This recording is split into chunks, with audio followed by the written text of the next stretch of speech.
Hello मेरे प्यारे बच्चों, क्या हाल चाल? बढ़िया साहब। तो आज के इस वीडियो में हम बच्चों लेकर के आए हैं क्लास 12th केमिस्ट्री का मॉडल पेपर। ये 2023 में आया हुआ क्वेश्चन पेपर है बच्चों। सीट नंबर है 347 CE, यानी 2023 में जो 347 CE सेट आया था उसी को हम देखने वाले हैं। इससे आपको आइडिया लग जाएगा बच्चों कि 2024 में आपका केमिस्ट्री का क्वेश्चन पेपर कैसा होगा। हालांकि बहुत सारे क्वेश्चन इसमें ऐसे भी हैं जो आउट ऑफ सिलेबस हैं, अब यानी अब देखें तो ठीक, इसके पहले तो थे अब कट गए हैं। तो चलिए स्टार्ट करते हैं। एक क्वेश्चन का पैटर्न तो आपको पता चल ही जाएगा। तो निर्देश में सबसे पहले बच्चों ध्यान देना, समय आपको 3 घंटे 15 मिनट दिए जाएंगे, जिसमें से 15 मिनट जो होंगे आपके क्वेश्चन पेपर को पढ़ने के लिए निर्धारित होंगे। पूर्णांक 70 का होगा, ठीक है ना। तो यहां पर इंस्ट्रक्शन होगा बच्चों कि देखिए दे दिया गया है कि 15 मिनट परीक्षार्थियों को प्रश्न पत्र पढ़ने के लिए निर्धारित हैं। सभी प्रश्न अनिवार्य है और प्रत्येक प्रश्न के निर्धारित अंक उनके सामने दिए गए हैं, इस तरह से जैसे ये दिया गया है, ठीक है ना। और कह रहा है कि गणनात्मक प्रश्नों में गणना के समस्त पद लिखिए, यानी जहां जिसकी जरूरत है वो चीज आपको करना होगा और प्रश्नों के प्रासंगिक उत्तर दीजिए, ठीक, जिस तरह से मतलब पूछा जाए। और जहां आवश्यक हो रासायनिक समीकरण भी लिखिए, यानी ये सारे इंस्ट्रक्शन निर्देश आपको दिए जाते हैं। चलिए पहला क्वेश्चन होगा बच्चों बहुविकल्पी।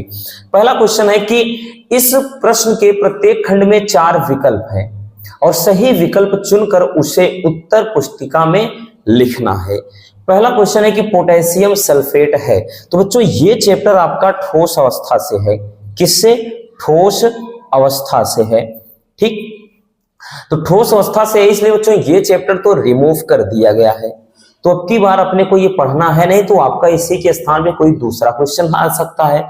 तो ठोस मतलब इसमें पोटेशियम सल्फेट क्या है? आयनिक ठोस है कि धात्विक ठोस है कि रूप सहसंयोजक मतलब सहसंयोजक की या फिर आणविक? तो है तो बच्चों ये आयनिक ठोस, लेकिन आपको देखने की कोई जरूरत है नहीं। तो चलिए चलते हैं दूसरे क्वेश्चन पर। दूसरा क्वेश्चन कह रहा है कि 180 ग्राम जल में कितने मोल जल होते हैं, ठीक। विकल्प है 1 मोल, 18 मोल, 10 मोल या फिर 100 मोल। तो बच्चों देखिए मोलों की संख्या n बराबर क्या होता है? W/m।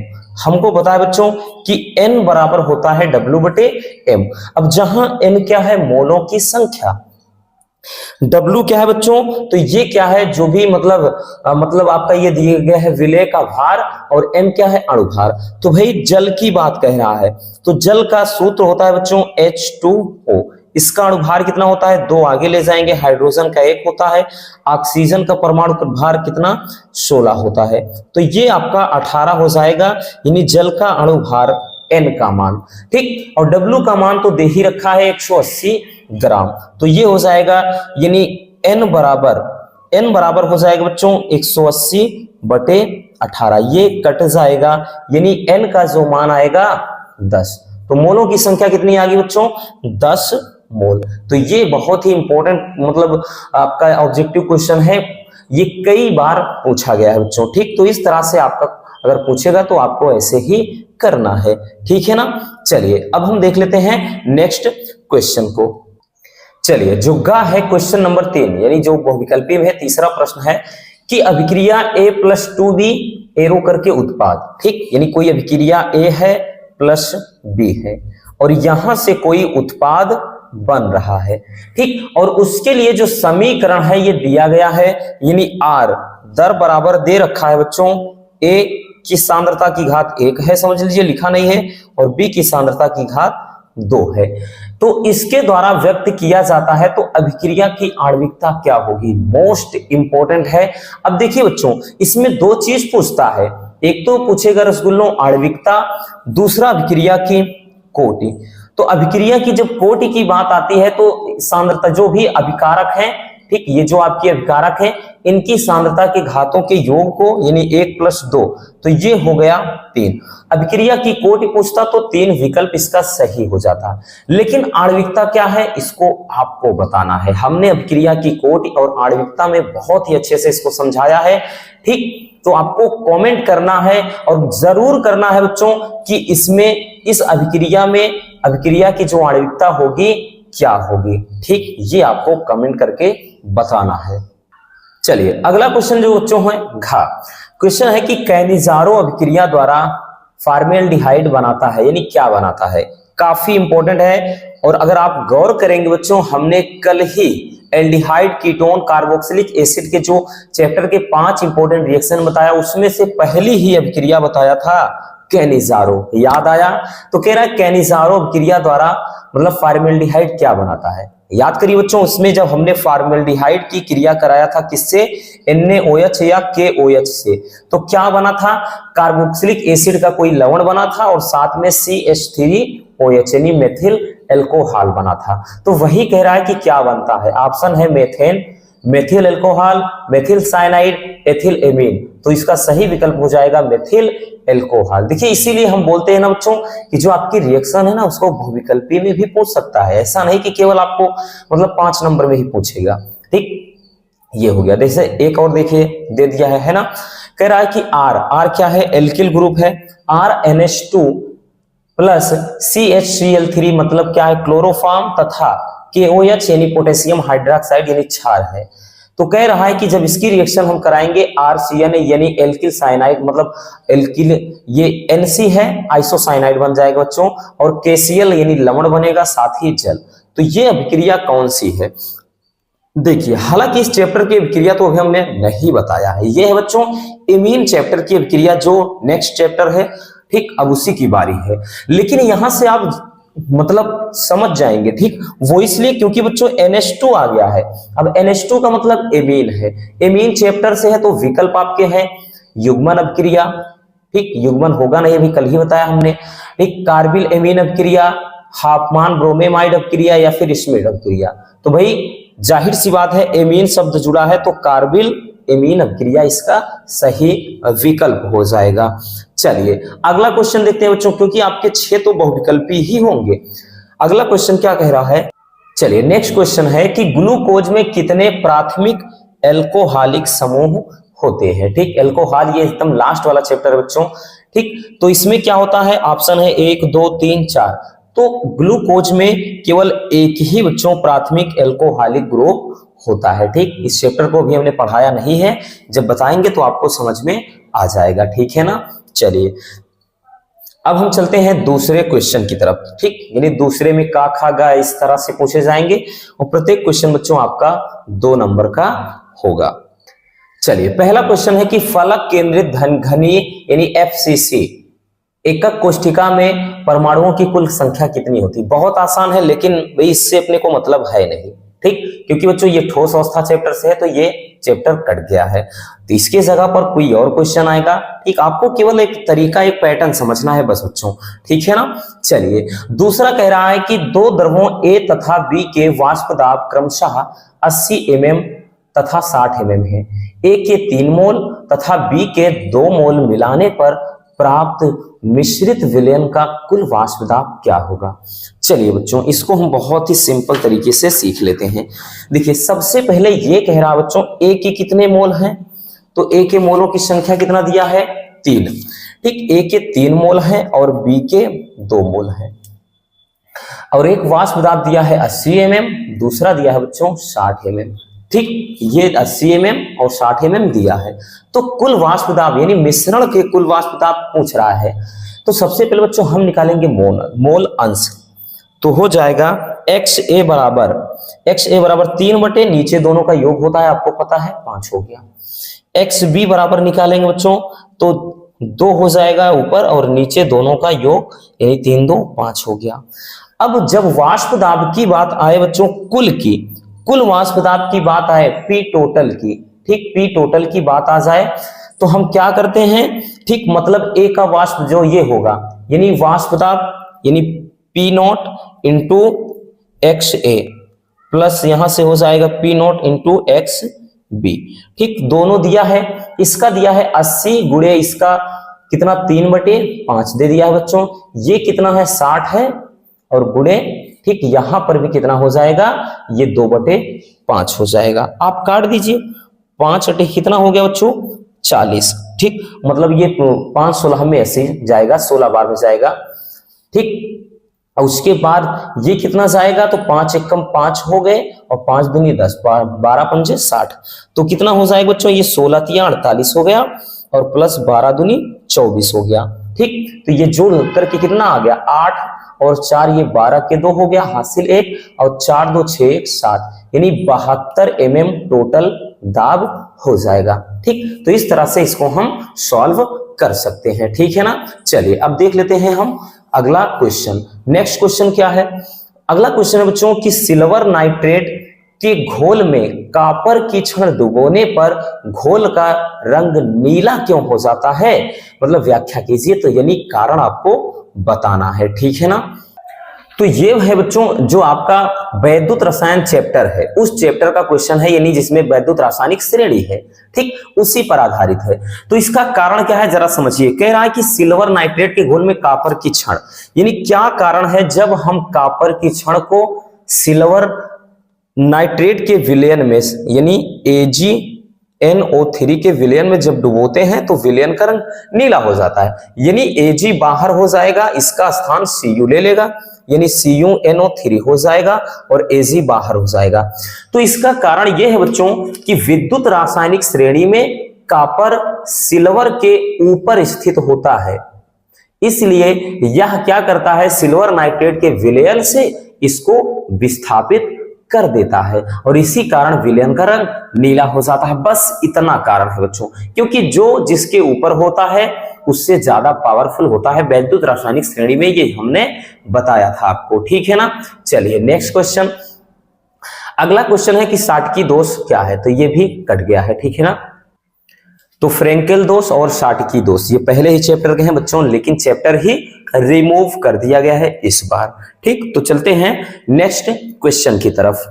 चलिए अब जो तीसरे क्वेश्चन में बच्चों, इसमें भी जो आपके 4 क्वेश्चन होंगे वो 2 नंबर वाले ही होंगे, यानी 4 मतलब आपके 8 क्वेश्चन तो 2 नंबर वाले होंगे। ठीक, तो क्वेश्चन है संकुलन क्षमता को परिभाषित कीजिए, ये भी कटा हुआ है, परेशान नहीं होना है बच्चों।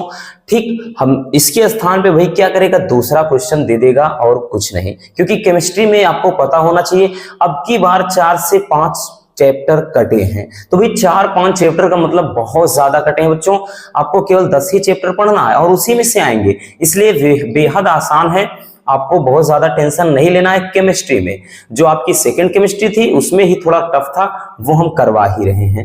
ठीक, और दूसरा है कि सल्फर डाइऑक्साइड और तारपीन के तेल के साथ क्लोरीन की होने वाली क्रिया का रासायनिक समीकरण लिखिए, तो ये भी समझ लीजिए कटा ही है, क्योंकि पी ब्लॉक के तत्व में क्लोरीन था, ठीक, आपको सल्फर डाइऑक्साइड था। अगला है कि उप संयोजन यौगिक CuNH3 ये 4 है, उसके बाद SO4 में Cu की ऑक्सीकरण संख्या। तो अब देखिए बच्चों ऑक्सीकरण संख्या कैसे निकालते हैं, जैसे क्या कह रहा है, Cu है, ठीक, और उसके बाद NH3 ये लिगेंड का काम करेगा और ये कोष्टक बंद होकर के उसके बाद यहां पर है SO4, इसमें कह रहा है कि Cu की ऑक्सीकरण संख्या निकालना है। अब बच्चों जिसका पूछा जाए उसको ऐसे रहने दीजिए या X मानिए, और अमोनिया का ऑक्सीकरण संख्या कितना होता है, 0 होता है, तो इससे कोई मतलब रह नहीं जाएगा, ये 0 हो जाएगा। ठीक, सल्फर डाइऑक्साइड मतलब SO4 सल्फेट का होता है -2 बराबर का 0, तो यानी X बराबर कितना आ गया, X बराबर आ गया, देखिए X -2 बराबर 0 है, तो भाई उधर जाएगा तो X बराबर +2, यानी जो Cu की ऑक्सीकरण संख्या हो जाएगी +2 हो जाएगा। ठीक, चलिए नेक्स्ट क्वेश्चन है कि ग्लूकोज की ब्रोमीन जल के साथ होने वाली अभिक्रिया का रासायनिक समीकरण लिखिए। ठीक, यानी जब ग्लूकोज की क्रिया ब्रोमीन जल के साथ होती है तो क्या बनता है, तो हमने इसको बताया था बच्चों, जब ग्लूकोज वाला थोड़ा बताया था, तो उसमें जब ग्लूकोज ब्रोमीन जल के साथ क्रिया करता है तो ग्लूकोनिक अम्ल बनाता है, जो फेहलिंग विलयन आपका जो हमने ल्यूकास परीक्षण, ठीक, जो भी बताया था 5 मोस्ट इंपोर्टेंट क्वेश्चन, उसमें इस चीज को बताया था। ठीक, तो इस तरह से बच्चों ये क्वेश्चन हो जाएंगे। और चौथे में जो होगा बच्चों, जो क्वेश्चन नंबर 4 होगा, इसमें तो आपके सारे क्वेश्चन ठीक 3 नंबर वाले होंगे, 4 क्वेश्चन होंगे इसमें, 3 नंबर वाले सारे क्वेश्चन होंगे। तो जैसे पहला है कि निर्नष्ट समीकरण लिखिए, हमने इसको अच्छे से करवाया है, ठीक, प्रतीकों के साथ अच्छे से बच्चों इसको समझाया है कि निर्नष्ट समीकरण क्या होता है और इसकी उपयोगिता भी बताया है कि किस लिए इस्तेमाल किया जाता है, यानी सेल का मानक इलेक्ट्रोड विभव ज्ञात करने के लिए करते हैं। ठीक, ये उपयोगिता है। नेक्स्ट है कि द्रव स्नेही और द्रव विरोधी कोलाइड में अंतर। चैप्टर कट गया है क्योंकि पृष्ठ रसायन पढ़ना नहीं है बच्चों। अगला एसिटिलीकरण, ठीक, पर संक्षिप्त टिप्पणी करिए। देखिए ये एसिटिलीकरण आ गया ना, इसको भी हमने करवाया था। ठीक, कुछ दिन पहले ही इसको करवाया था, तो इस तरह से क्वेश्चन पूछ सकता है। या नेक्स्ट है कि प्रोटीन के विकृतीकरण पर संक्षिप्त टिप्पणी लिखिए। तो ये लास्ट चैप्टर का है कि विकृतीकरण क्या होता है, इसको अच्छे से समझा देंगे, भी वहां पहुंचे नहीं है क्योंकि अंतिम चैप्टर है बच्चों। ठीक, यानी प्रोटीन को जब गर्म किया जाता है उसके बीच जो मतलब पेप्टाइड बंद होते हैं वो क्या है, टूट जाते हैं। तो इसी को कहते हैं प्रोटीन का विकृतीकरण। ठीक, डिटेल्स में समझाएंगे वहां, डोंट वरी। चलिए अगला क्वेश्चन जो होगा बच्चों, ठीक, क्वेश्चन नंबर 5। क्वेश्चन नंबर 5 में जितने क्वेश्चन होंगे आपके सब 4 नंबर वाले होंगे। ठीक, 4 नंबर वाले क्वेश्चन होंगे। जैसे कह रहा पहला है कि 27 अंश सेल्सियस ताप पर, क्योंकि आपको पता होना चाहिए बच्चों 7 से 8 नंबर आपका न्यूमेरिकल आएगा केमिस्ट्री में। ठीक, हमने पहले भी बताया था।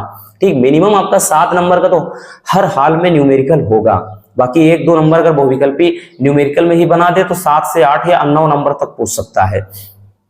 कह रहा 27 अंश सेल्सियस पर यूरिया के m/10 विलयन का परासरण दाब ज्ञात कीजिए। तो एक बच्चों फार्मूला हमने बताया था जब आपका विलयन वाले चैप्टर में न्यूमेरिकल कराया था, पाई बराबर CRT, ठीक, या CST, इस तरह से बताया था। तो पाई बराबर, पाई क्या है, परासरण दाब, C का मतलब क्या है, सांद्रता दिया है बच्चों, m/10, m/10 का मतलब 1/10 दिया है, 1/10 मोल है।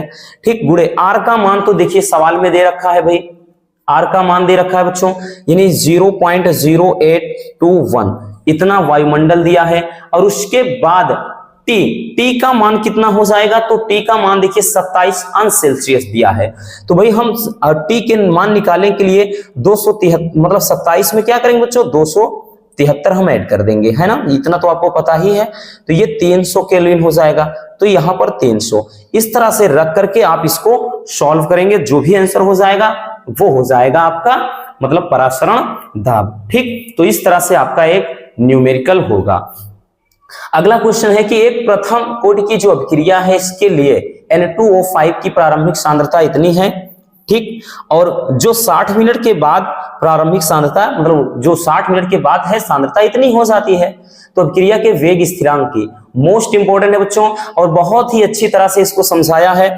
यानी यहां से K बराबर इसी पर लगेगा 2.303/T। ठीक, उसके बाद log बेस 10 होता है A/A-x।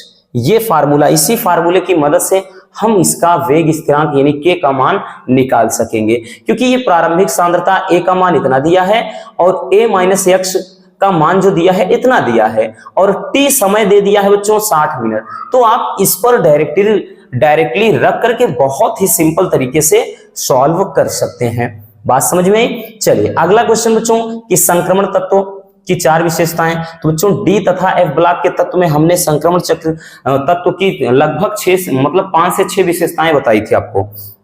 ठीक, तो संक्रमण तत्व की विशेषताओं में ये है कि संक्रमण धातुएं जो होती हैं ये क्या है, अनुचुंबकीय गुण होता है।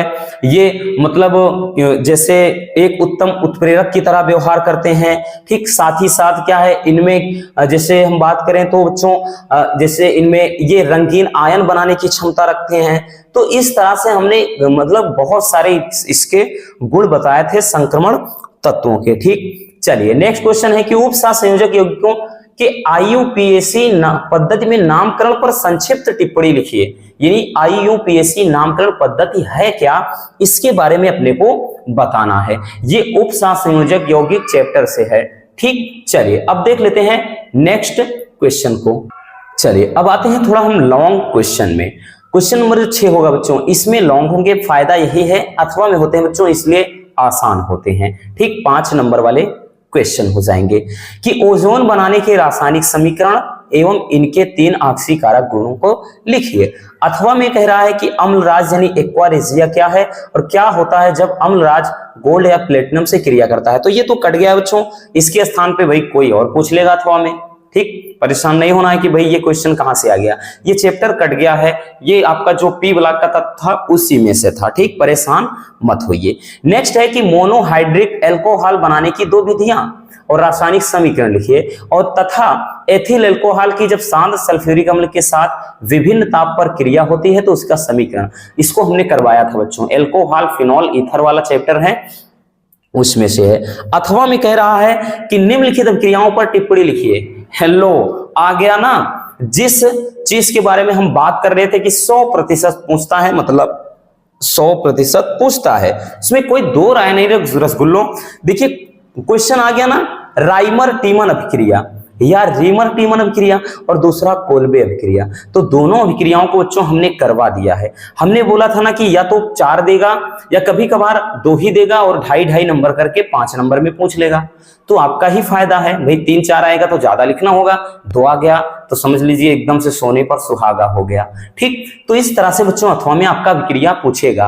कठिन कुछ भी नहीं बच्चों, फालतू के आप परेशान होते हैं, बस जब तक पढ़े नहीं है तब तक कठिन है, पढ़ लिए तो आसान हो जाएगा। चलिए देख लेते हैं नेक्स्ट क्वेश्चन को। चलिए, जो 7वां में होगा इसमें भी काखा होगा और उसके बाद दोनों में अथवा होगा। ठीक, ये भी 5 नंबर का।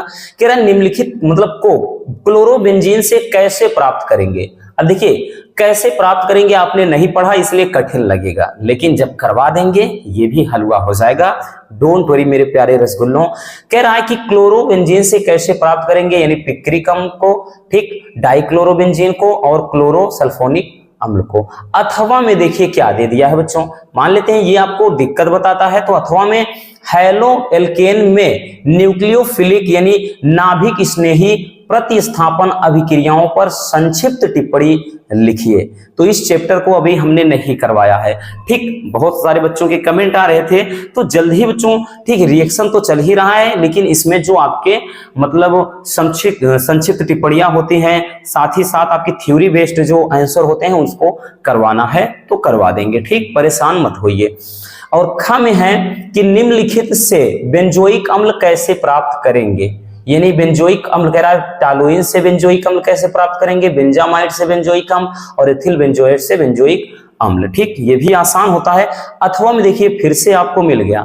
अब यहां पर समझ लीजिए कि नेमिंग रिएक्शन ही बच्चों आपको 10 नंबर का मिल गया, इसलिए बोलते हैं क्या होता है जब या निम्न को कैसे प्राप्त करोगे, ये वाला करिए, अथवा में नेमिंग रिएक्शन तो रहेगा ही ना। देखिए इसमें दिया क्या है, एल्डोल संघनन करवा दिया है, अब वी कार्बोक्सिलिन इसको भी नहीं करवाया है, और कैनिजारो अपक्रिया करवा दिया है। ठीक, तो इस तरह से आप देख सकते हैं बच्चों कि आपका केमिस्ट्री का क्वेश्चन पेपर किस तरह का होगा। ठीक, उम्मीद है कि इससे आपको काफी ज्यादा आइडिया लग गया होगा कि हमारा केमिस्ट्री का क्वेश्चन पेपर कैसा पूछा जाएगा, और उम्मीद है इसी बेस पर आज आप तैयारी करेंगे। ठीक, तो बस आज के इस वीडियो में इतना ही, मिलते हैं किसी और ऐसे मजेदार वीडियो के साथ। वीडियो पसंद है तो प्यार से लाइक कर देना, और नए है तो चैनल को सब्सक्राइब जरूर कीजिए, और एक प्यारा सा कमेंट बॉक्स में जरूर छोड़ देना। Love you, bye bye, take care.